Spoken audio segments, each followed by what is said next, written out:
Soma gaming কে নিয়ে এই ভাইয়ার কথাগুলো শুনেন একবার। আরে ভাই, আশেপাশে অনেক আলোচনা শুনতেছি ছোমা গেমিংকে নিয়ে। তোমরা কি আসলেই কি জানো ছোমা গেমিং কি দেহ ব্যবসা করে না রোজ রাত্রে সময় কাটায়? আসলে ভাইয়া, সে নাকি বাবার ঘরে থাকে না, সে তার ভাইয়ের ঘরে থাকে। সে তার ভাইয়ের ঘরে থেকে প্রাইম লেভেল 3 থেকে 8 লেভেলে কিভাবে পৌঁছায়। আবার ঝুমা গেমিং বলতেছে তার নাকি একটা প্রতিবেশী ভাইয়া তাকে প্রাইম 8 লেভেলের আইডি দিয়েছে। তাহলে ভাইয়া, একটা কথা ভেবে দেখেন, কেউ কাউকে কি প্রাইম 8 লেভেলের আইডি দিতে পারে? কখনোই দিবে না। সে মানে সপ্তাহে 2 দিন রাত কাটায়, যার কারণে তাকে শুধু গেম আইডিটা লগ ইন করে দিচ্ছে। মেন কথা হলো কি ভাই, ওর দেহ ব্যবসা করা মানে বেশি একটাই হয় নাই। তাই ওকে আরো আগ্রহ করো, যাতে ওই দীর্ঘ 9 মাসের ভিতরে যেতটুকু দেহ ব্যবসা করছে আর 1 মাসের ভিতরে তার চেয়ে বেশি যাতে করতে পারে। তাকে ভাই সাপোর্ট করো এরকম মানে আরো নতুন নতুন ভিডিও দেওয়ার জন্যে।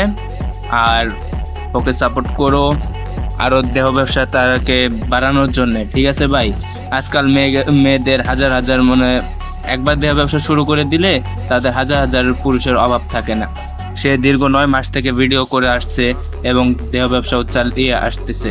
তবে সবচেয়ে বড় কথা হচ্ছে কি ভাই, আজ পর্যন্ত কোনো গেমার পোলাপান বা গেমিং কোনো ইউটিউবারে দেখলাম না 9 মাসের ভিতরে এরকম পর্যায়ে আসতে পারছে।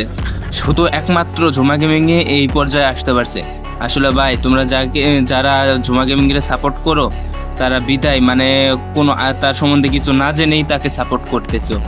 আগে ভাই ওর সম্বন্ধে জানো, তারপরে বেশি বেশি করে সাপোর্ট করো। ওর তো আরো সাপোর্ট প্রয়োজন। সামনে চিন্তা ভাবনা করতেছি তার জন্য একটা আবাসিক হোটেল খুলে দিব। তোমরা যদি আমাদের পাশে থাকো ঝুমা গেমিংরা, আমরা সবাই মিলে আর কি একটা আবাসিক হোটেল খুলে দিতে পারবো। তো সো গাইস, আমাদের ভিডিওটা এই পর্যন্তই থাকলো। বাকিটুকু মানে আপনারা কমেন্টে বলে যাবেন। এই ভাইয়ার কথাগুলো শুনে ভালো লাগলো। এবং ভাই, কাউকে সাপোর্ট করার আগে আপনি তার সম্বন্ধে আগে ভালোভাবে জেনে নেবেন, ঠিক আছে ভাই?